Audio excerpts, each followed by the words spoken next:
Okay. Hey, everybody. Welcome to Babylon Bullshit, the Nerdcast, where we talk about everything nerdy that we like, which is like everything. There's really not a lot we don't like. Yeah, that's very true. I'm Will. I'm Lilith. And today we're going to dive into season 3 of Star Wars Rebels. We've done seasons 1 and 2. And if you want to get caught up, please feel free.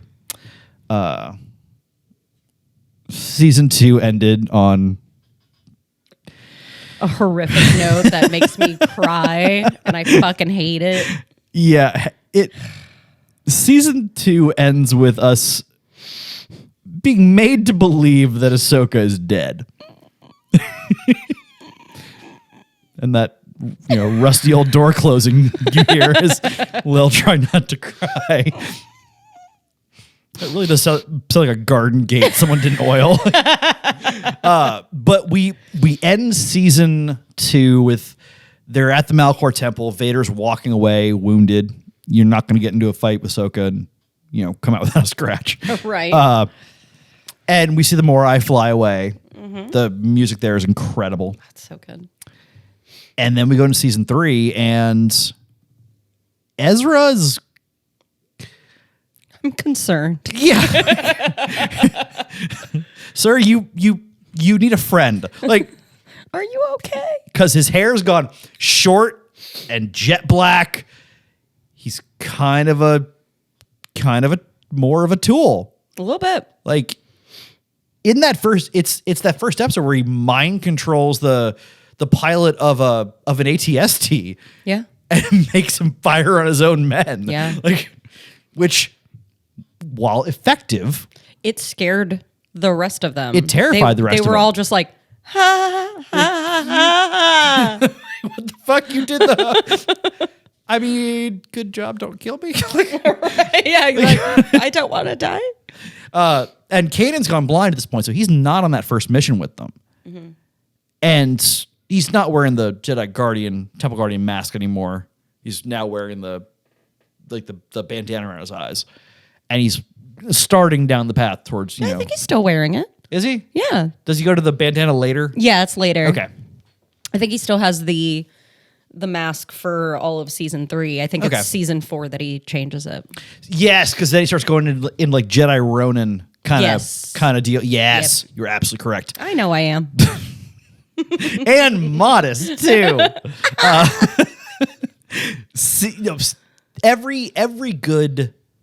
Every good story has to have a dark turn. Yes. This is the dark turn in Rebels. Ezra's kind of flirting. He's still got the Sith holocron, and he's flirting with the dark side enough that he can open it. Mm-hmm. That's not good. That's very bad. Hey, guy. Hey, that's bad. Yeah, don't do that. Maybe don't. And it's giving him advice, and he's listening to it. Yeah. So, if you are a character in the Star Wars universe, basically don't do anything the Sith tell you to do. That's kind of the general rule of thumb. Yeah. No. That's bad. Ezra, unfortunately, is often a moron. And he's a teenager. Yeah, he's a teenager, which teenager moron synonyms. Like oxymoron. Yeah. Same. We all know that. We were teenagers. I was an idiot. Oh my God, I was so stupid. You were stupid? Could you really? Yeah, I know. I mean, you're not wrong. You just keep walking into it. I'm not even mad about it. I'd also be more upset if I teed you up for it that easily and you didn't swing at it. That's fair. But Ezra really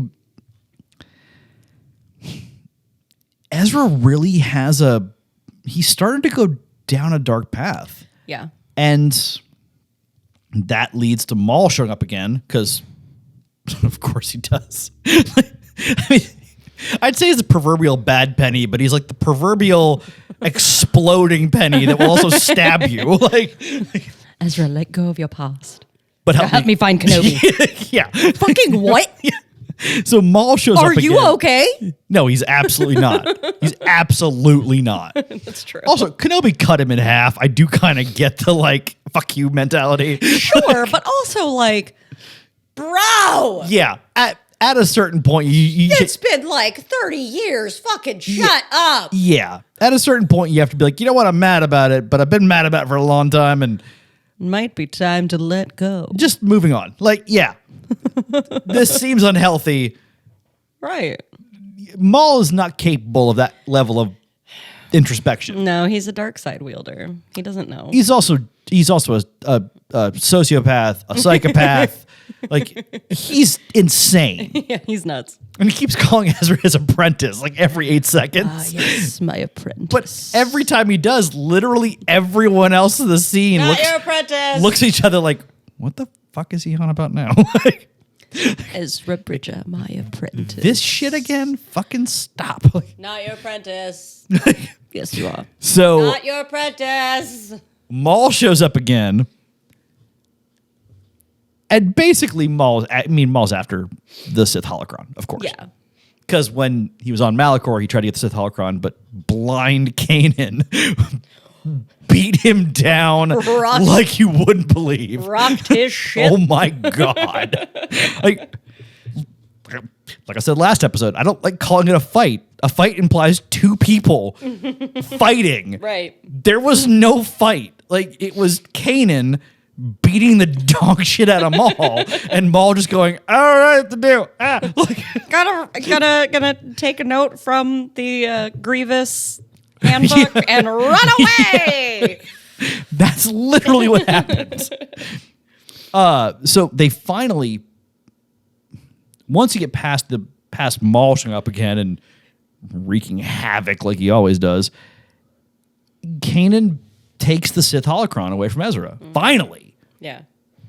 He didn't know he had it. He figured out he had it. He was To like, be what the fair. fuck is this No. Like, Yeah, he goes into his room. to be fair. To be fair, he goes into his room and he had thought that Ezra had gotten rid of it, and he's blind, so he's like feeling around. He sees through the Force. Like, it's, yeah. And he like goes to lean on something and he feels it and he's like, the fuck is this shit? He's like, Dumbass child! he's like a dad finding weed.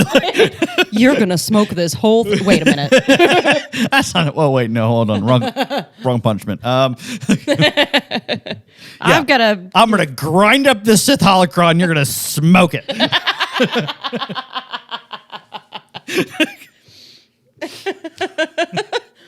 how would that work? Honestly, now I'm just trying to picture, like, I really wanted to do like a Star Wars What If series. And I want that to be one of the shorts. Just the whole crew of the Ghosts stoned out of their minds, having smoked a Sith holocron. Oh my God. Even Chopper somehow is high. Nope. Don't explain how. He just is. Like, yeah, why not? Oh, that'd be so good. So good. But yeah, so Kanan finds it and takes it. And clearly he's not going to let Ezra have the Sith holocron anymore. That's a bad plan. Bad idea. And of course, Ezra, fucking whines about it. It's my holocron. But Dad. And after Kanan takes it from him, Ezra kind of begins to go back to normal. Like, The holocron was obviously clouding his judgment. yes, and offering objectively bad advice. Real bad. Like, You know what you should do? You should make that Imperial guy kill the other Imperial guys with the Atst. You know what's funny? There is no correct pronunciation. It could be Atst. Like, That's how I pronounce it. I also call it AT-AT. yeah. I know technically it should be AT-AT and ATST. So, But I think it's funnier to say AT-AT.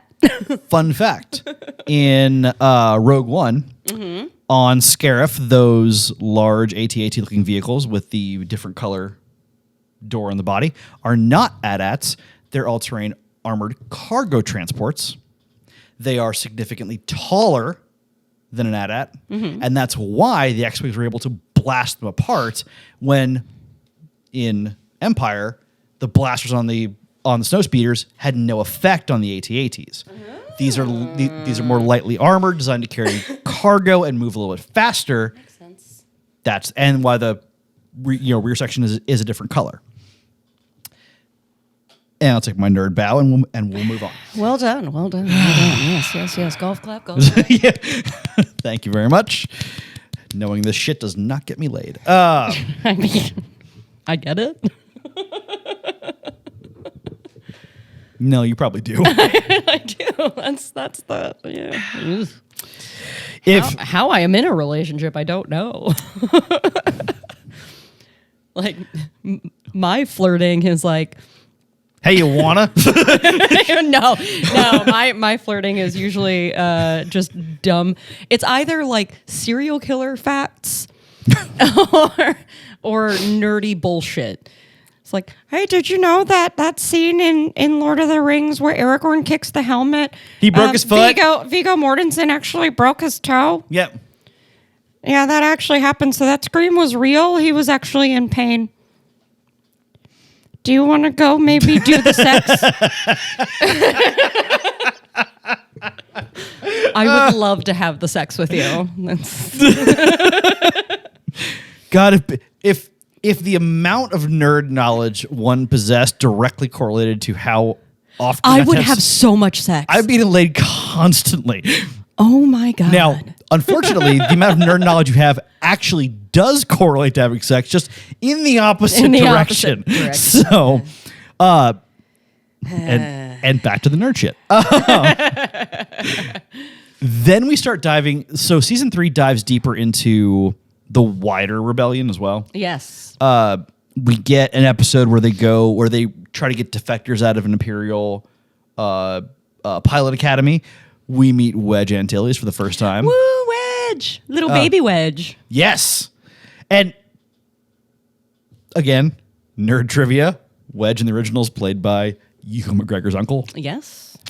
And that family basically has become Star Wars royalty at this point. Yeah, it's true. Because now Ewan's wife. Mm-hmm. One of his daughters. Yes. His oldest daughter. Thank you. Yeah, I mean. She's the one who tried to sell him drugs. Fucking love that so much. It's so great. It's my favorite. You don't want somebody else. I don't want to say yes next. It's one of my favorite things about that show. You want to go home and rethink it. Exactly. It's one of my favorite things. You know that as a dad, he would walk up to his kid and be like, "You don't want to smoke marijuana." His kid would be like, Dad, stop. That doesn't actually work. You know the Force isn't real. The Force is real. Okay, Dad. But then we get to actually one of my... So the other thing that happened in season 3 that happened at the beginning, we get Thrawn. Sorry. Lil gets a bit of a fear boner for Thrawn. That was a very intense reaction. I am obsessed with Thrawn. Lil gets a little bit of a fear boner for Thrawn. God, I love him. I love him. It's so weird because there are so many villains that they're very easy to hate. And a lot of time that's to the credit of the actor. Of the actor, yeah. And the problem I have with Thrawn is I know I'm supposed to hate him. I know that. And there are definitely moments where I'm just like, oh my God, this fucking guy. How the fuck does he know 10 steps ahead? But that's the best part about Thrawn. Exactly. But there are moments throughout the show, and especially after reading all of the books on Thrawn, it's now more of I'm slightly aroused. I don't know how I feel about this, but I am slightly aroused by you, and I question my sanity and morality at this point. To be fair, I've been questioning your sanity and morality since the day we met. So, well, my moral standing is lying down. So that's a 9 Inch Nails. That's good. Lyric. So I like that. I can't take credit for that one. That's all Trent Reznor. That's fair. But it's such a good line. There are worse people to quote. That's true. Chad Kroger. This is how you remind me. Guys, uncanny. Thank you. What I love most about Thrawn is that Thrawn, okay, first of all, he's brilliant, obviously. So brilliant. But he's not unnecessarily violent or cruel. No. everything he does is a chess move, moving his goal forward. If he doesn't have to bomb the population of a planet, he does not bomb the population of a planet. And he doesn't look at it as a mercy. That's not the right next step forward. It's not I want people to live or I'm being nice. It's no. That is unnecessary. It's not the purpose of the task. And he respects his enemies. Yeah. What I like about Thrawn is that so many TV and movie villains are just over the top evil for the sake of being evil. Yeah. Like, it's that, and now, Mr. Bond, you shall die. Like, but I'm going to walk away as this laser slowly comes towards you, and I'm going to give you plenty of opportunity to get saved. First, I'm going to explain to you my entire dastardly plan in excruciating detail. And it's the dumbest plan and for the dumbest reason. Yeah. It's like, I have kidnapped every shark on the planet, and I will use them to rob a bank in the desert. Like, fucking what? Yeah. But Thrawn is meticulous, brilliant. Yes. His goal is very clear. The supremacy of the Empire. Yep. That's his goal. Yep. Everything he does moves that goal forward, and he respects his enemies. Mm-hmm. He studies them, as he says, their art, extensively. Yes. And because he understands the cultures, he's able to better fight them. Mm-hmm. That makes perfect sense. Yeah. Knowing your enemy is, every rule of war goes back to Sun Tzu if you push it far enough. Mm-hmm. But one of his is you have to know your enemy. That is the first rule of war. You have to know your enemy. Yep. That's literally Thrawn's entire MO. The more I know about you, the easier it is for me to kill you. Mm-hmm. He's not wrong. Mm-hmm. He does make a bit of a blunder when he goes to Ryloth, because then he directly pisses off Hera, and that generally ends bad for anyone. That's true. Like, that's just an awful idea. That's also the only time you hear him raise his voice. Yep, and I love it. It was terrifying, and I... Like, it was the only time he raised his voice, and I was like, oh, God. That was scary, and I'm sorry, Daddy. I don't know. What do I do? What do I do with my hands?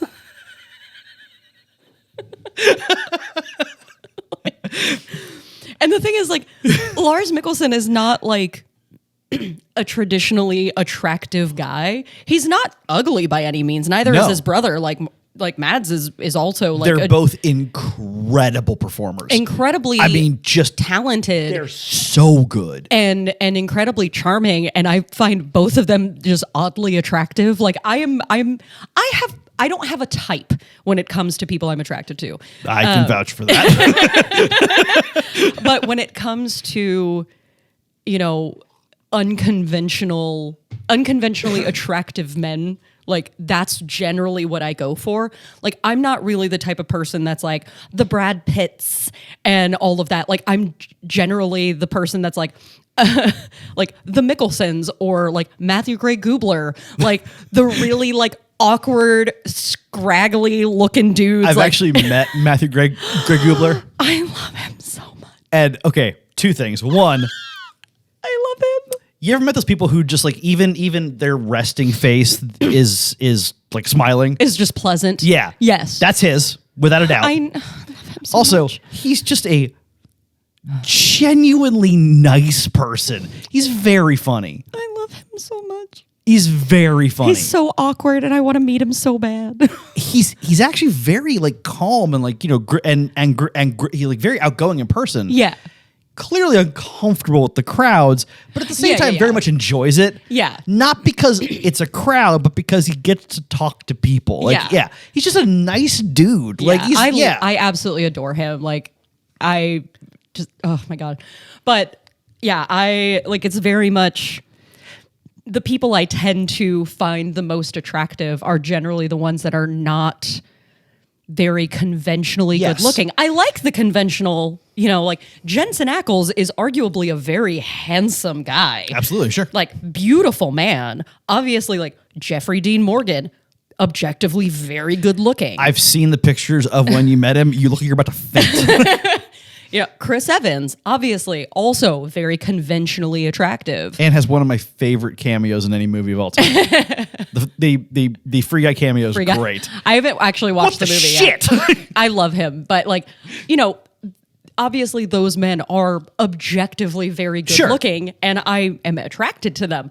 But like the unconventional dudes do it for me way more most of the time because I'm like, there's just something. And like for me with Lars Mikkelsen, I don't know if it's because he voices Thrawn that it gets me going. That honestly might be part of it. I think it's part of it because he was in The Witcher. Yep. And he was phenomenal in The Witcher. He was incredible. That entire series is great. Okay. Season 1 was great. Season 2 had its moments, and season 3 was so anyway.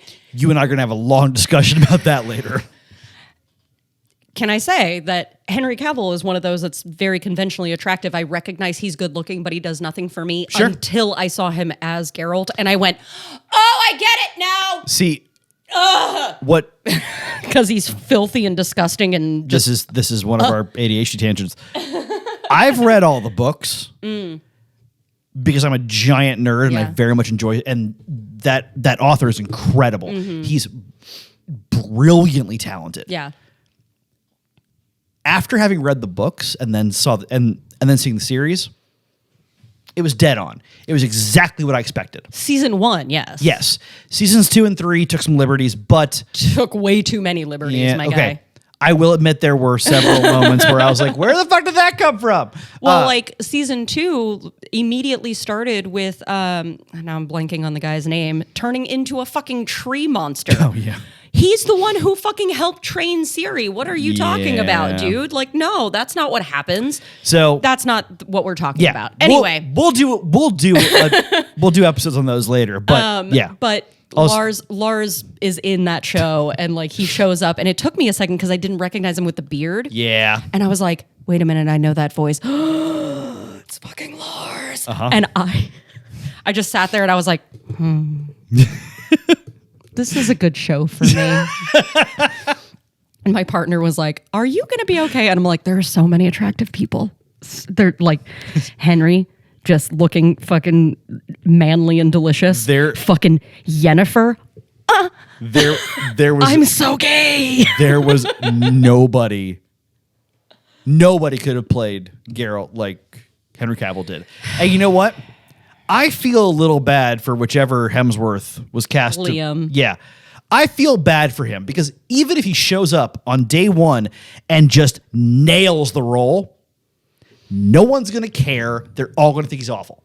Even if he's amazing, everyone's going to be like, nope, Henry Cavill's better. You suck. Yeah, because he's not Geralt. He doesn't even look like Geralt. Yeah. Like Henry looks like Geralt. But that's why I feel bad for him. I don't. For the Hemsworth. Even if he does an amazing... Yeah, I don't... Whichever Hemsworth... Yeah, I don't care which one it is. That's why I feel bad for him. Even if he fucking nails it, everyone's going to hate him for it. He's not going to nail it because he's not as talented as his brother. Sorry. I said what I said. He's not listening to this. He's not. He doesn't care. He doesn't know Or who if he is, hi, Liam Hemsworth. The fuck are you doing? What the fuck are you doing? Why did you treat Miley Cyrus like shit? Are you lost on YouTube? I said what I said.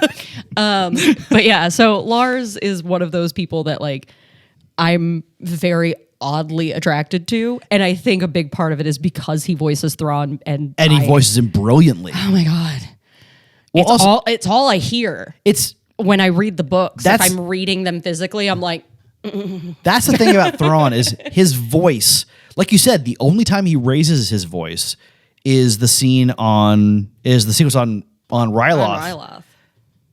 The rest of the time he's calm. Even collected. When he's angry. Yeah. He's just in that monotone voice and I'm like it's That's that so scary. It's that confusing moment of, oh my God, would you please just yell at me? I know. Yeah. This is worse. It's very much the I'm not angry. I'm just disappointed. And it's No, be mad at me. it hurts. Please be mad at me. But that's why he's one of my favorite villains. Because he's terrifying. Oh my God, he's so fucking scary. And that's why I like him so much. I love him. And the thing is, like, I know I'm supposed to hate him, and I just can't. I can't do it because he's so fucking good. See, I can't hate him because He's so good. as a villain, yes, he's trying to, conquer, he's trying to defeat the rebels. But he is not being evil. Yeah. It's not like when Callus was a bad guy, which we are going to talk about here shortly. Yeah. When Callus was a bad guy, he was just fucking infuriating. Yeah. Because he was just like, I just want to be a dick. Thrawn is focused, task-oriented. Calculated. Yeah. And honestly, there are several scenes where he says to the rebels, I don't need to kill all of you. I can let these people go. I don't need to be randomly and maliciously violent to achieve my goals. Yeah. And he doesn't. Nope. Now, like I said earlier, this is not a mercy thing. No. It is a proper allocation of force and resources thing. Mm-hmm. He is 100% about the math of it. Yeah. And that's what I love about Thrawn as a villain. Yeah. He's terrifying because he really is that good. Mm-hmm. And he really does win at every turn. Almost every turn. Twice he doesn't. Yeah. Yeah. Once because of the stupidity of one of his other commanders. No. Well, yes and no. Well, stupidity is the right word. Stupidity and impatience of another star destroyer commander. But there's also the fact that also, yeah. So he always knows what to expect. Until the Bendu. Until he went to Chopper Base after they found it. How the fuck do you plan for the Bendu? You can't plan for the Bendu. Like, he literally went, what the fuck is this? I planned for everything. That's not fair. What is that? What is this force cloud? What is this? No, this was not in my plan, guys. This wasn't in the homework. It should be on the test. Right, exactly. This wasn't in the book. This is bullshit. So, but the reason they found Chopper Base is because Callus, who we talked about in seasons 1 and 2. Callus is the redemption story. Yes. So this is where he really turned around, because as we mentioned in the last episode in season 2, he and Zeb got caught on an ice moon, saved each other. And he was like, it's fine. The Empire's going to save me. Well, the Empire did save him, but they didn't give a shit. They couldn't have given a fuck. Yeah. Even though Zeb was like, we'll take you back. And he's like, no. And he's like, I mean, okay. Well, the other reason fine. Callus has the opportunity to turn is because Ahsoka has now revealed herself and is no longer Fulcrum. And also she's dead. Yes. But but they need You said that without crying. I know. I'm getting better. I'm very proud of you. Well you. done. I'm getting better. Fulcrum is not one person. No. It's the code name assigned to an agent. Anyone who can provide inside information about the Empire. So when the rebels start getting coded messages from Fulcrum, they do have that moment of, is Ahsoka still alive? Yeah. And then very clearly it's a male voice, and they're like, "Oh, damn!" Like it's all garbled, but you can tell. And the first time I watched it, I immediately was like, "That's Callus." Yeah. My partner was like, "You think so?" And I'm like, "It's fucking Callus. I know it's Callus. I know it's Callus." The episode where he frames another officer as Fulcrum is one of my favorites. But throughout that entire episode, I just look at that poor other officer. I'm like, oh, buddy, at every turn, you just got slapped in the head with a wet fish. I know. Like you're like, I felt really bad for that guy because by the end of it, they're dragging him off. He's like, I don't understand what's happening. Yeah. And the thing is, like, if it hadn't been with Thrawn, I think any other admiral would have fallen for it. Yeah. But because Thrawn is way too fucking smart, he's like, it's fucking Callus. We know it's Callus. This is the thing. This is a thing about Thrawn. Thrawn does not make decisions until he has mountains of evidence in front of him. Yeah. He says in that episode, I don't know who it is yet. And then more events happen. He gathers more evidence, and then he goes, no, I don't know who it is yet. And then more things happen, and he goes, I have an idea of who it might be, but I'm not quite there yet. I love a villain who will say he doesn't know. Because most villains tend to be the narcissistic monster who has to be in charge of and knower of everything. Thrawn looks around his officers and goes, I don't know yet. We'll figure it out, though. And he does. Because of course he does. It's fucking Thrawn.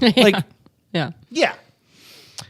And then, of course, it's that, leave him in place. We'll use him to bait the rebels, and that's how they find Chopper Base. Yeah. And I love I love that whole fight with Thrawn and Callus, because like he follows him to Ezra's tower as he's trying to send a message, and he cuts off the message, and Thrawn is just like, gotcha, you dumb bitch.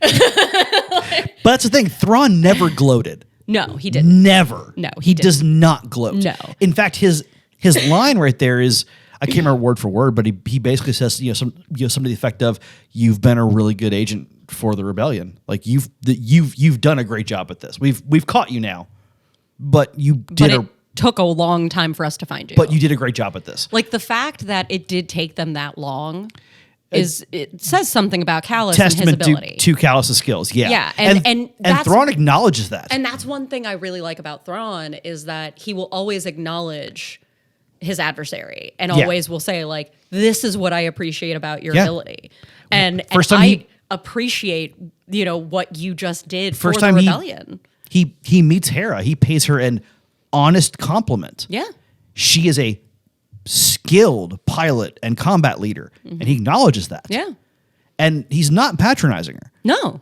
not at all. And that's the other part of Thrawn that I love. Yeah, he, when I said he respects his enemies, he genuinely respects his enemies. He does, yeah, and that's such a turn from so many TV and movie villains who look at their enemy and go, "You're just the scum of the earth," and I mean, why? It's clearly, they're beating you, so clearly they're smarter than you. So maybe, exactly. I don't know. Don't be such a dick. Yeah, just a thought. But he finds Chopper Base, and they get there, and at this point, Kanan's wandered off into the woods and made friends with a Bendu. He made friends with the Bendu at the beginning of the season. Yeah. And he's asking the Bendu for help, and the Bendu's like, I told you not to bring your fucking war here, and you the brought Bendu it here. hid the Sith holocron for him. Yeah. He's like, you brought your fucking war here, and now I'm pissed, and now you can go fuck yourself. And he's just like, God damn it, no. But he's then like, we didn't bring it. They found us. But then the Imperials land, and the Bendu's like, okay, so I was mad and going to kill everybody, and now you are included in everybody, and that seems to suck for you. Yeah. So yeah. So it's great because like he had them, he did have them. Is the wild part is like Thrawn had them, and then the Bendu came in and fucked shit up, and he was like, what in the fuck is this shit? So, in order, one of his Star Destroyer captains gets impatient and decides to go after the rebels. And of course, Thrawn's like, you fucking... Do as I say, and we will win. Do as you want, and oh, look, they blew up your ship. Dumbass. Yeah, exactly. He manages to overcome that hurdle, because at that point, Ezra and Sabine and a bunch of Mandalorians have shown up and are wreaking havoc like Sabine is wont to do. Right. But Thrawn manages to recover from that potential train wreck. Right. Still lands at Chopper Base. With his dumb helmet. Yeah. I fucking hate that helmet. I hate it too, but it's funny to look at. All those helmets are so stupid. Stop it. And he's looking around like, all right, cool. I planned for everything. Some things went wrong. We adjusted the plan. Everything's good. And then all of a sudden the Bendu shows up. He's like, see, that's not fair. Yeah, he's like what's so good? They get away. They manage to save Callus. so that he can join the rebellion. And he suddenly grows a full beard and gets hot. I don't know how. I don't know. I don't know. I don't know how that happened, but it happened. But before that, like as they're trying to get away, Thrawn is literally like, shoot at the cloud, I guess. Yeah. I don't fucking know. He's like, yeah, guys, I'm a military tactician. I was not trained to fight weather. Like, I don't know what to do with that. Right. Like he had no idea. He's like, shoot at the cloud. Somebody curse at it. I don't fucking know. Like, that there's a series of episodes in this season where Sabine goes home, rescues her father. Yes. And we find out that Mandalore is basically being controlled by a Mandalorian clan that is being puppeted by the Empire, basically. We also get Bo-Katan, who very much hates Sabine at first. Yeah. It's because of the clan situation. Well, also because, and then we find out later, Sabine went to the Imperial Academy and then defected. Yes. And built a weapon that could target Beskar armor and basically vaporize the person within it. In her defense, she did not know that that's what they were going to be using it for. Absolutely. But that's still what it does. Yeah. Then when she found out, that's why she defected. Yeah. Like she found out what was happening. She defected. She explained that that's why she left. And after that, that's when Bo was like, okay, well then let's make it right. Let's fucking break the shit. I did love the entire episode where so Sabine has the Darksaber at this point. Mm-hmm. They've gotten it from Maul, who of course he had it because he was the last one to have it. And honestly, even if he wasn't the last one to have it, the most chaotic character to have the Darksaber would be Darth Maul. So that just makes sense. Like who's the most annoying person that could have the thing we need? Oh, I know. That guy. Yeah. Fucking shit. God damn it. This motherfucker. I did love that Sabine training with the Darksaber was clumsy and awkward until she started putting her Mandalorian skills to use. Because you can't just not fight as you've been trained to your entire life. So as soon as she got the repulsor thing for her gauntlet, the, I guess, Wonder Woman's lasso of truth, because that's what it looks like. Lasso of truth. She was able to really fight. Mm-hmm. And so they go to Mandalore. She hopes her mother can be trusted. Gar Saxon shows up, because of course he does, because he's a giant tool. God, what a bitch. He's such a little twat. Like he's I hate that guy. Such a little... Like, yeah. What a cunt. Yeah. And then, of course, Sabine has to fight him. I mean, she wins, not easily, but she wins. But she's not the one that kills him. She doesn't want to. It's her mom that takes the shot. Is it her mom or her brother? I think it's her mom. Her mom. Yeah. Because Gar Saxon has to die. He's in league with the Empire. Mm-hmm. Bitch got to go. Like... Yep. It was very cool seeing Sundari as the full city. Yeah. Because when we see it in the Mandalorian, it's a crater. Yeah. And like a lot of a crater. Like, and then when we saw it in Clone Wars before Rebels, it was, being shot full of holes. Yeah. And gave us the greatest scene of Ahsoka basically like surfing down out of the sky on various vehicles as they became available. So fucking cool. The only part of season 3 that gave me pause that I was a little by was well, there's two. One is when they go back to Geonosis to figure out what happened to all the Geonosians. Oh, with Click Clack? Yeah, which is they named him Click Clack. And Saw Gerrera's there, who is being his usual paranoid just thunder cunt of a self. Like, I he's fucking hate he's such a douche. Saw. I hate Saw. I fucking hate him. He's appeared now in Everything, and Clone I fucking Wars, hate it. Rebels, Rogue One, and he appeared in he appeared in the Jedi Survivor game. He's the same giant bag nozzle. of dicks in every single one. I hate him. I hate him. I hate him so much. Which is really just a testament to Forrest Whitaker's performance. I adore Forrest Whitaker. If you want to see his best movie of all time, Last King of Scotland. That's exactly what I was going to say. Incredible. Oh my God, that's exactly what I was going to say. I He's know so good. I know someone whose father worked for the UN when Idi Amin was in power and met Idi Amin at the UN. He then saw Last King of Scotland and went, it was like I was looking at Idi Amin. He's like, no, this was fucking dead on. Oh, I love that. That's because so good. Forrest Whitaker is that good. Oh, I love that. Ghost of Geonosis was a good episode, but not my favorite.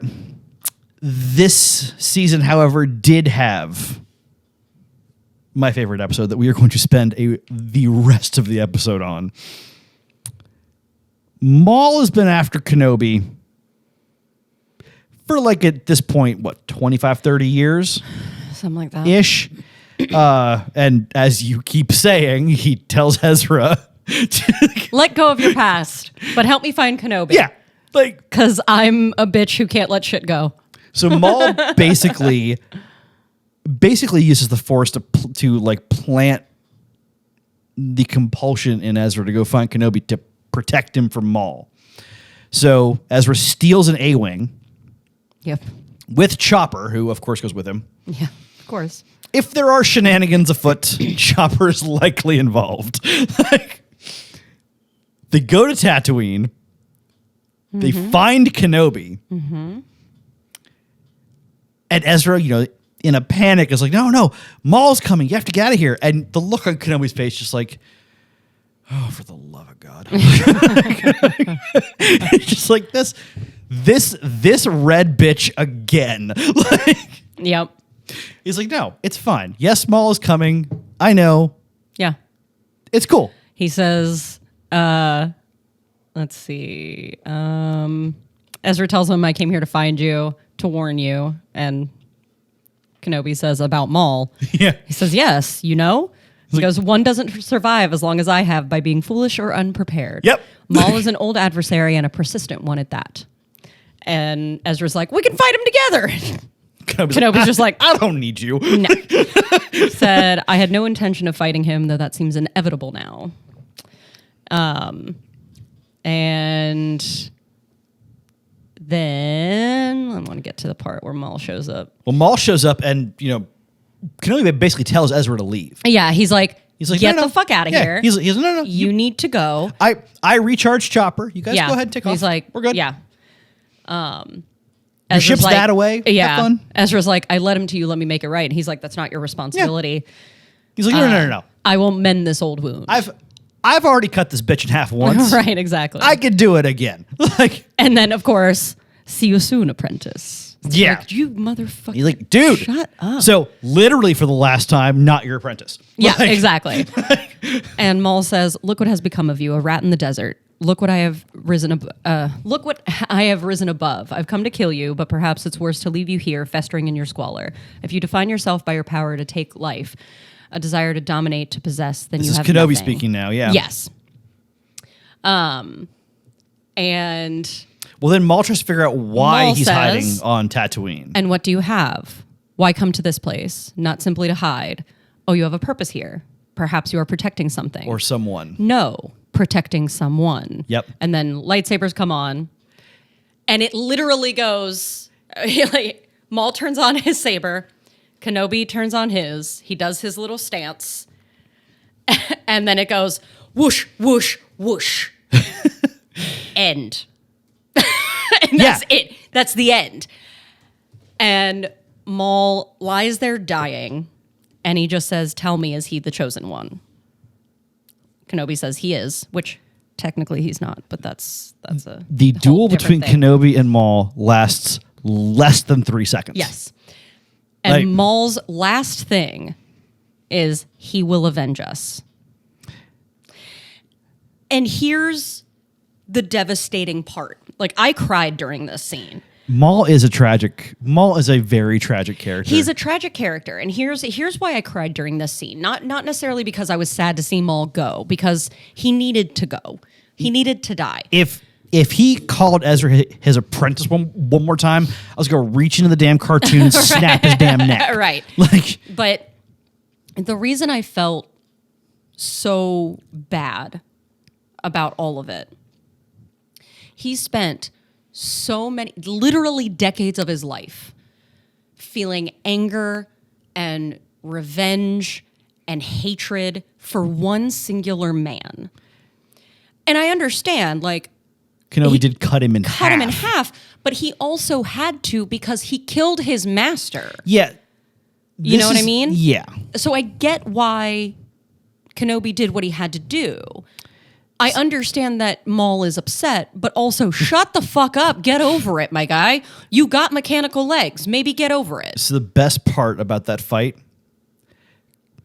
Kenobi starts out in his, saber stance, hands in front of him, and then looks at Maul, and then takes on the overhead saber, one arm extended stance. And with the 2 fingers out, because that's what he does. Fingers out. That's his stance. That's in case he gets close enough, you can poke him in the eyes. it's that Three Stooges, like, over here, blue. But he changes stances because he remembers Maul's style of fighting. Maul does not adapt. Maul never adapts. Right. Maul attempts to be just a battering ram, and Kenobi knows it's coming. Yeah. That's why the fight only lasts less than 3 seconds. Right. It's Maul swings, Kenobi parries, Maul swings again, Kenobi kills him.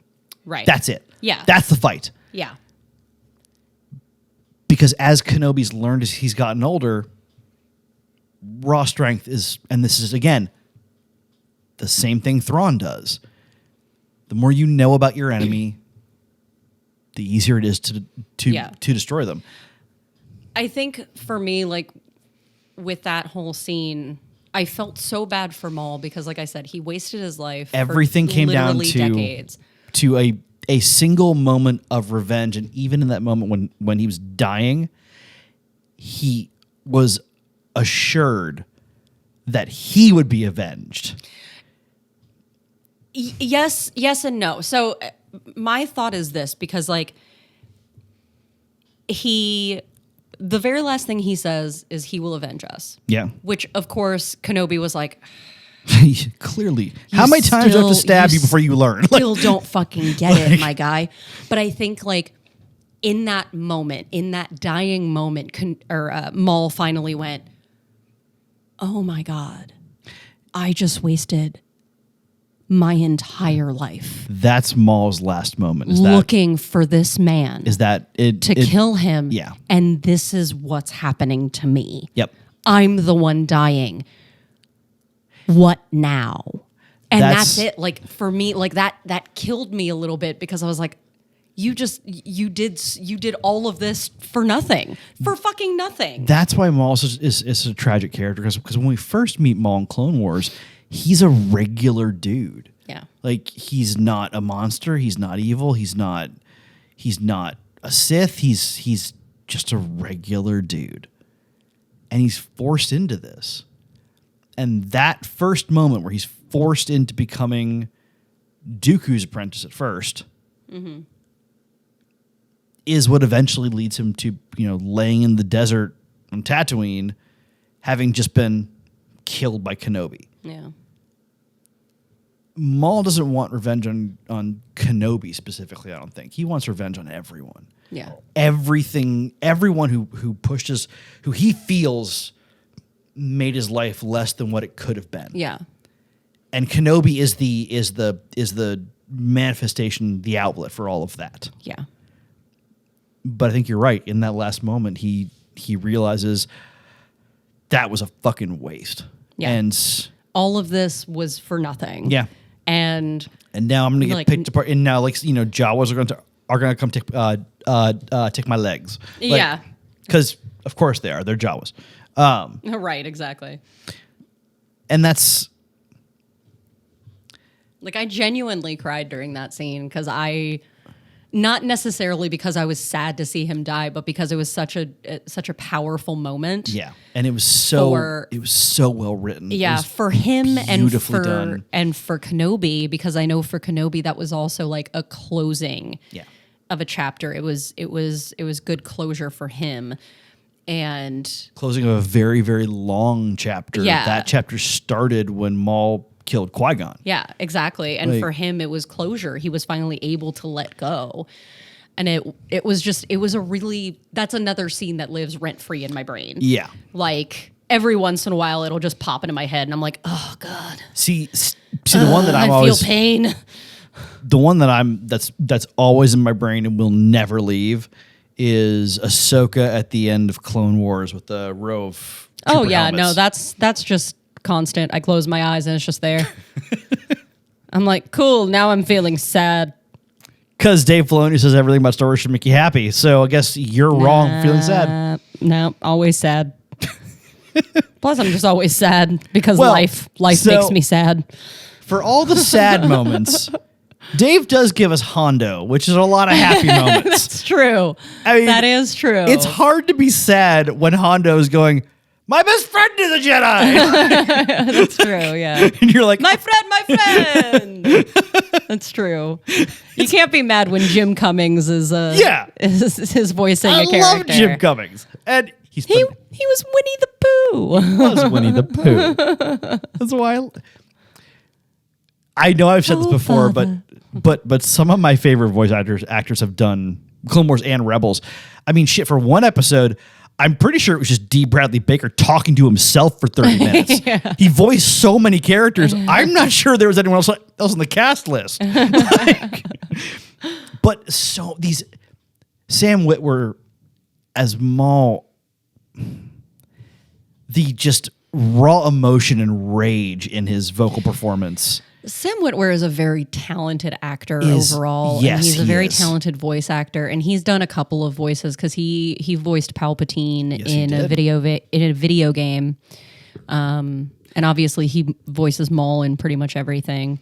He even read the audiobook for the Maul novel. Oh, cool. I didn't know that, actually. Yeah, he did, and it was beautiful. It was beautifully done. He did a great job.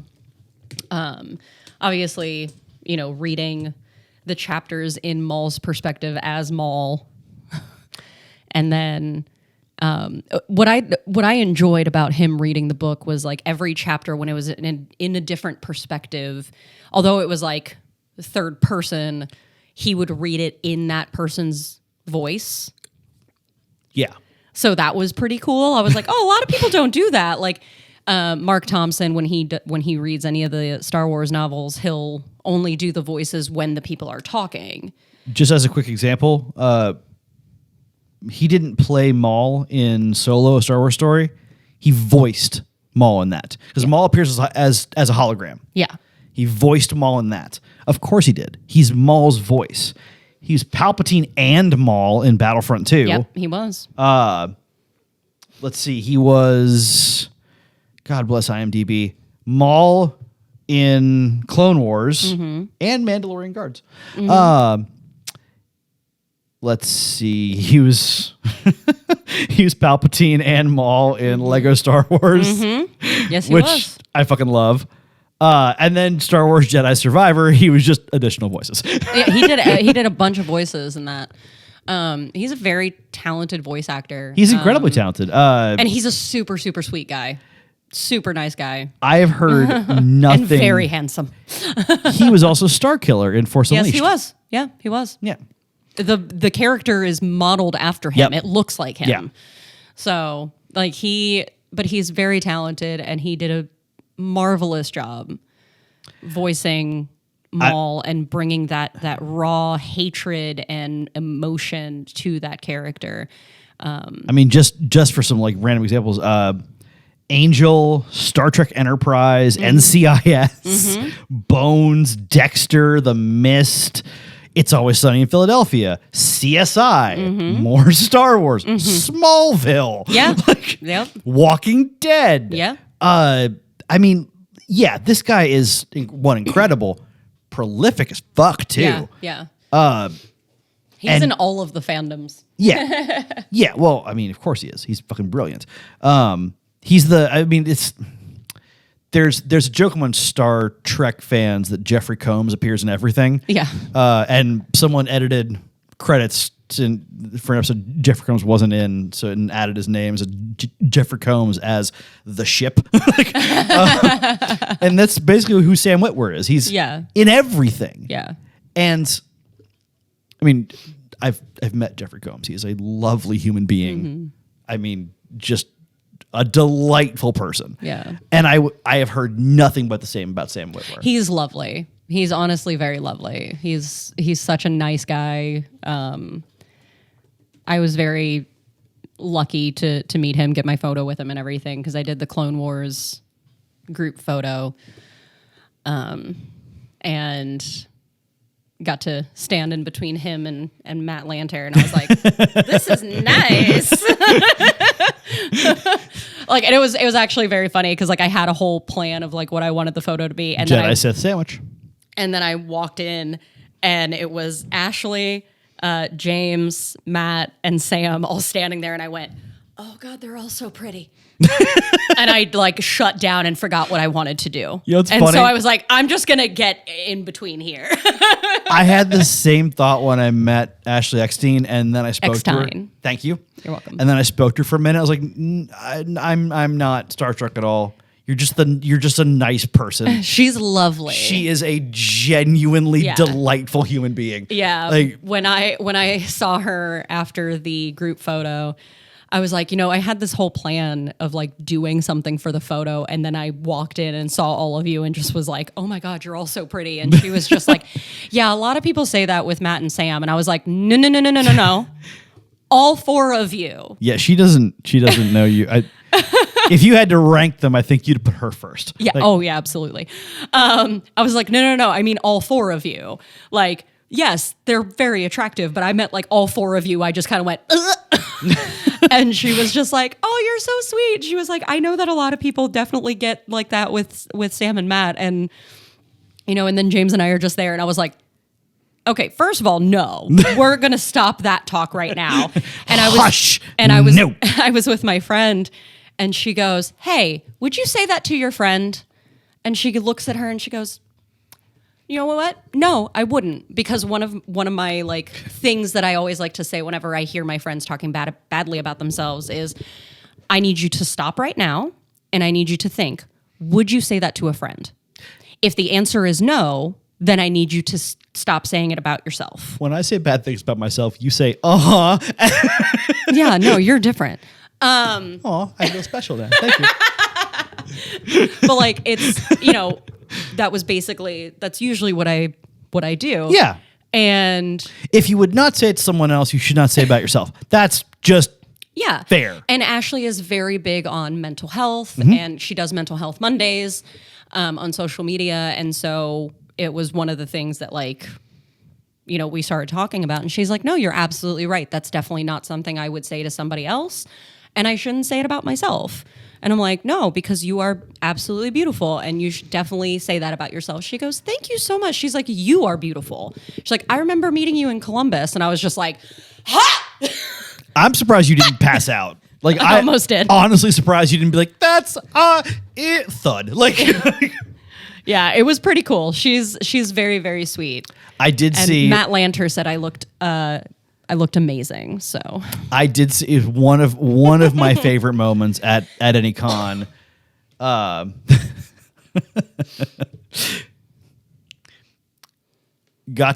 was in line to meet Timothy Oliphant. I did not meet him because several people ahead of me, a girl posted a picture with him and hugged him and they took the picture, and then she said out loud, Yep, going down and just passed out.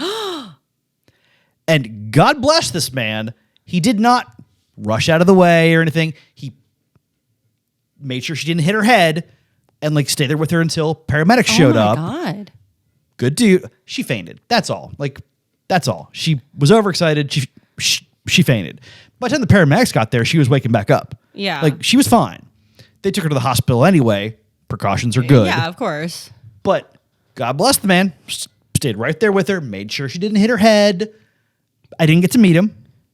I understand. Yeah. Not mad about it What in a the blessing. slightest. What a blessing. But once we knew she was okay, the guy behind me in line tapped my shoulder and he's like, "Hey man, if you're gonna pass out, can I go in front of you?" It's like, that's funny. That's good. That's good. That's a good one. I've never gotten that overly excited. I think the closest you've come was probably Jeffrey Dean Morgan. Yeah, I've gotten very excited with him, and I've definitely like teared up. If it were gonna happen, I think it would have been Jeffrey Dean Morgan. Yeah. But I've never gotten like that. I've never gotten to the point of like almost passing out with somebody. Like I joke around and I'm like, fuck, I'm gonna throw up. It's really nice to meet you. But like I've definitely gotten, very excited and I've teared up like kind of after the fact. Although with Sonequa Martin Green, who was on The Walking Dead and is now on Star Trek Discovery. She is okay. First of all, anyone who doesn't like we're gonna do Star Trek episodes here soon. Anyone who does not like Star Trek Discovery, you are both entitled to your opinion and wrong. Sonequa Martin Green is just an incredible. Oh, she's so good. Incredible performer. But in the Star Trek universe, it's so hard to fake that like sense of wonder at seeing something new. Yeah. And she can do it to the point where the audience buys it. And the audience feels that wonder through her performance. She's absolutely incredible. Yeah. It was so weird because like, mind you, I had already met Jeffrey Dean Morgan. I had met Lauren Cohen. I had met, I'd met Andrew Lincoln at this point already too. I've met Andrew Lincoln too, and I gotta say, no one prepared me for the fact that he's British. No one told me. I mean, his real last name is Clutterbuck. I know, but no one told me that. So my first thought was, wow, your English accent is really good. And You're an idiot. And I was like, that's his voice. Oh my God. Yeah. So your American accent is fucking incredible. Right. What the fuck? Like, but I had already met several people and Damian Lewis is British. Like, but I didn't, for some reason with her, like I got very overwhelmed. Pause. We've abandoned the Rebels episode at this point. So if that's why you were here, we apologize. Continue. You're going to edit this. It's fine. I mean, maybe. You should. Again, maybe.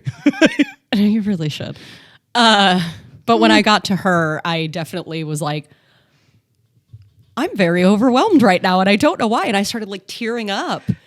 And she started tearing up. Like you can see in our selfie, like we both have tears in our eyes. And I don't know why with her specifically, I got so like overwhelmed. I got really tongue-tied meeting Adam Savage. Like not to the point where I was going to cry or anything, but like I'm a big old science nerd. Yeah. He's like the king of the science nerds. Yeah. And I had a bunch of questions I wanted to ask him, and it was, con in my hometown. Yeah. I got just super tongue-tied. Yeah. And I finally snapped out of it, but it was weird. That doesn't happen to me. I spent so many years working concerts and, bunch of different kinds of shows. I don't get tongue-tied by celebrities anymore. I have literally stood in front of Alicia Keys and told her she cannot use that part of the stage because there's nothing underneath it and she'll fall through it. Mm-hmm. I don't care. When you're on my stage, you're not a celebrity. You're a living prop, and you will do what I tell you to do, or you will not use my stage. Mm-hmm. Nah, that's the end of that. But this was a social setting, and I met Adam Savage, and my brain went, not today, bye. Just fucking checked out. That's funny. Anyway, back to Rebels. Yes, there is one episode in the show that I very much want. Well, there are two. Comedically, there's one episode in this season that was phenomenal, and it was the one where Chopper gets taken over by the Imperials. So, for anyone who's unfamiliar, Chopper and I believe it's Ezra go to it's Chopper and Wedge. And yes. And the other droid whose name I can't remember. AP5. Thank you very much. Welcome. Go on a little espionage mission, trying to steal some information, and the Imperial spy masters manage to infiltrate Chopper. Now, Wedge and AP5 notice something's wrong basically immediately. Yeah. Because Chopper's not being just a sarcastic bag of dicks to them like he always is. AP5's like, you're being professional. Why are you being nice? You shouldn't be nice. Like he's just like, What is happening? Yeah. He's just very confused. Wedge doesn't see it. Wedge hasn't spent that much time around Chopper. Chopper's just being more annoying than usual. He's like, get the fuck out of here. I'm trying to use the refresher. Go away. All right. Like, I gotta take a piss. Yeah, which is the first time we see anyone take a piss in Star Wars. Yeah. Yeah. To this day, I've never seen anyone actually go into a room marked bathroom in Star Trek, as far as I'm... Star Wars. No, I meant Star Trek. Oh, okay. Star Wars and Star Trek. Wedge was the first in Star Wars. I don't think it's ever happened in Star Trek. I could be wrong about that. Maybe but, they just push a button and like it just beams it out. That would save me so much time. Mr. O'Brien, I need a poop removal. This is going back to a Family Guy episode where they go to the future. One poop removal? Whoa. Did I just poop? Yeah. Where'd it go? Who knows? Another universe. Cool. That'd be so nice. Great. With our luck, we'd be the universe where the poop goes. I think we are the universe where the poop goes. But Have you seen what the world is like right now? You're not wrong. So Chopper gets taken over by the Imperial spies. Mm-hmm. They get back to the Ghost, and basically the whole crew is immediately like, what the fuck is wrong with Chopper? Yeah. He's being so nice. It's so weird. And, well, of course, the poor Imperial spies can't figure out why they're suspicious, because droids are supposed to be, proper and deferential, and... But they don't know Chopper. Chopper is definitely not those things ever. Yeah. Hera finally figures it out and is fucking livid. Mm-hmm.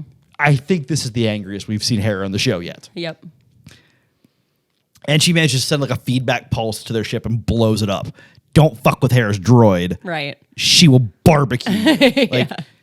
But the funniest part about that entire episode is that it was the fact that he was being nice. Being nice and helpful. Yeah. He was being nice and helpful, and they all went, The fuck? That's, hold up. No.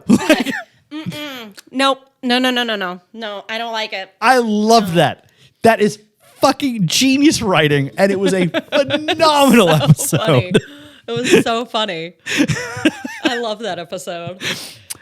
We got another comedic episode, the Warhead episode, where they find the droid by Chopper Base, and they don't know what it is, but turns out to be an Imperial bomb. Yes. And it's a Zeb episode. Yeah.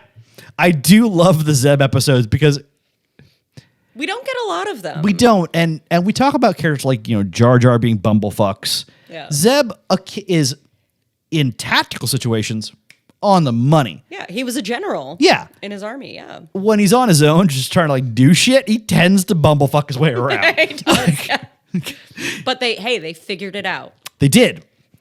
I did love that the droid had no idea what it was at first. The droid's like, I don't know what I should do. Should I help AP5 with the crates? Should I sit here? Yeah. What am I? Yeah. Again, it's brilliant writing. The episode's funny, but it actually puts characters in barrel. It's just great writing, and I love Zeb. I love Zeb so much. He's such a great character, and I was really sad we didn't get more of him in season 5. Mm-hmm. Sorry, Ahsoka season 1. My bad. It's Rebels Same season thing. 5. Same thing. Don't. Yeah, I know. Same. hoping to see more of him in season 2 of Ahsoka. Yeah, me too. That would be lovely. Yeah, he was at least mentioned, so that's nice. I would got also an honorable mention. I would very much also like to see more of Ryder Azadi. Me too. One, because I just love Clancy Brown. I love him. He's phenomenal and so hilarious. Good. He's so good. But also, the Ryder Azadi character basically existed to mock Ezra. Yeah. And now that Ezra's back, we can do that again. It was great. I loved it. Yeah. He was basically the one standing over Ezra going, good idea or really bad plan? Right. Maybe don't do that. Although Ezra's last plan was very good and it worked out. It did. I mean, aside from not the Squale one, but the one where like they came to the base and Ryder pretended to like give them up. And then he was just like, yeah, my bad. Like, had to do what I had to do. And then he was just like, I got you, bitch. Guess what? You're being arrested, you dumb slut. That's like one of my favorite moments because the first time I watched it, I was like, he's not. He's not. I can't believe he's fucking doing this. I was actually really mad about it at first. I was like, Yeah. wait, no. There's going to be more to it. So when I got to that, I was like, there's no way he's giving them up. There's no way. That's ridiculous because he spent all that time in prison because he was fighting against the Empire. Well, also, what the fuck? He's close friends with Ezra's parents. Like, right. I'm like, you've got to be fucking kidding me. There's no way he's actually doing this. See, I was angry. I was concerned at first. I was like, no. There's more to this. Yeah, exactly. That's what I thought too. I'm like, this was way too easy for them to do. Yeah. This was far too easy. There is something bigger here. Speaking of things things that are bigger. The TARDIS? What? Our next episode will be season 4 of Rebels. And as I'm sure you can tell from the deep sigh and my tone, things get real sad and real dark. Yeah, this is one of those episodes where that I use as proof that El Señor Filoni does not know El Señor Filoni. the meaning of the word happy. Yeah, you know the Kenobi Maul scream. That's me with Filoni. Yeah. Filoni! See, I always call that the Khan scream, but Khan. I started out as a Star Trek fan. That's fair. So that's fair. We will get into season 4. It's the heavy one. It gets dark. It gets Which is why I refuse to call it a cartoon. So, okay. It's not a cartoon, it's an animated show. This, and I said this in the first episode. Yeah. Anyone who refused to watch Clone Wars or Rebels because they're, air quotes, cartoons is wrong. You're just wrong. In the first episode of Rebels, they kill like 75 stormtroopers. Yeah. Yeah. It's not a kid show. No, it's not. These storylines are dark. Season 4 gets real dark. It's so dark. And oh my God. I'll be the first to admit that I absolutely have cried at certain moments in TV and movies. There are not a lot of them. Mostly because I know where the stories are going. I'm a writer. I tend to have a good sense of what's coming up. Mm-hmm. The first time I saw this, I sobbed like I lost a family member. I did not see this coming. I screamed. I literally screamed. I was 100% taken off guard by this one, and I didn't have a good feeling about where things were going. I was like, something bad is about to happen. I know something bad is going to happen very soon, and I don't like it. I don't like where this is going. Yeah, it was. This one got me. Yeah. And we will dive into that in our next episode, which there's a solid chance I'll be drinking during. Just saying. Yikes. It might be necessary. Also, I have a bottle of Pappy somewhere that needs to be drunk at some point, and it feels weird to not be drinking it. Yeah, you should probably do that. It's delicious. Yeah, you should probably do that. It was aged for 40 years. Oh. I know, right? Yeah, that sounds delicious. To quote a character from a TV show that is problematic now, did not age well, I prefer scotch that's old enough to order its own scotch. Or in this case, bourbon. Sorry, the original quote's scotch, but yeah. I very much prefer a bourbon that's old enough to order its own bourbon. What character is that? That's from How I Met Your Mother, and it's Robin ordering scotch. Oh, yeah. That show did not... It's still got some funny moments and funny, running, like subplots, but a lot of it did not age very well. Yeah. But that particular moment is a very well written line. Yeah, it is. Delivered from honestly, Colby Smulders is a wonderful performer. Oh, she's and great. She delivered it very, very well. Yeah, she's very funny. That show just did not hold up well. Kind of like Friends didn't hold up very well. Ooh. I mean, I don't think Friends was very good when it was on originally, but Its viewer numbers would beg to disagree, but see, honestly, the only thing they did wrong was they overlooked the fact that Ross Geller is a fuckboy. That and there are tens of thousands of people of color in New York City. What? That just apparently don't live in that neighborhood. What? I guess. Are you telling me there are people of color? Not according to Friends. Fair point. Fair point. I did like that, and this actually I thought was a very clever writing moment. In How I Met Your Mother, the group is white. Yes. And to get around that race issue, so of course Neil Patrick Harris is gay, was playing a straight womanizer. Yeah, and which then is hilarious. It was amazing. And then they cast Wayne Brady to play his gay his gay brother. Yes. Which is one wonderful casting. People can talk shit about Wayne Brady all they want in those kind of comedic improv roles. He's brilliant. I love Wayne Brady. I think he's great. And it was a perfect pairing with Neil Patrick Harris. Yeah. That brilliant together. Yeah. So good. Yeah. But yeah, so our next episode will be Rebel Season 4. And as I said, it's gonna get dark. So I would recommend watching that while you hug a pillow, or you're listening while you hug a pillow. And pouring yourself a drink.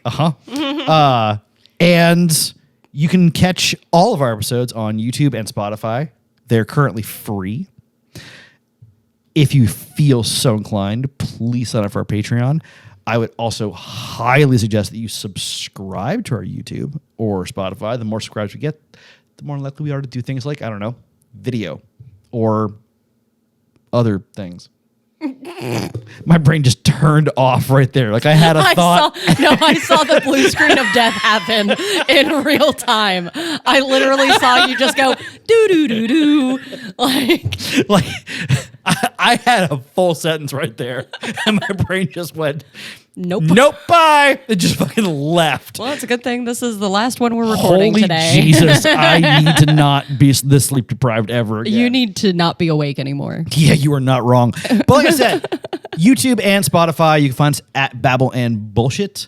Please subscribe to our YouTube. We base our growth on subscribers, so would very much appreciate you hitting that subscribe button. The views are nice, but we really need you to subscribe so we can monetize. It's true. The more we monetize, honestly, the more we're going to do with this channel. We both hate our jobs, but make at least decent money. So, well, make money. Okay, there it is. I'm I don't make decent money. I make no money. So we're gonna use the money that we get from this, assuming we ever get any, to do more with this. Yes. But you can also find us on Instagram at Babble and BS. Thank you very much. We're talking to Lil on that one because, let's be honest, that's a better choice. I'll just forget to respond. That's true. You will. I'm bad at that. That's fine. That's probably fine. And you can find us on our Patreon, which is currently a placeholder. It is at Babble and Bullshit. We are very glad that you joined us today. Guys, Happy New Year. Yeah. Welcome to 2024. Can't believe that we're now, I guess, when this one comes out, it'll be 2 weeks in. Yeah. Yeah, we are right at the beginning of the new year now. You'll hear this in a few weeks. We appreciate you being with us. I've been Will. I've been Lilith. This has been the Nerdcast, and we will see you guys next time. Bye.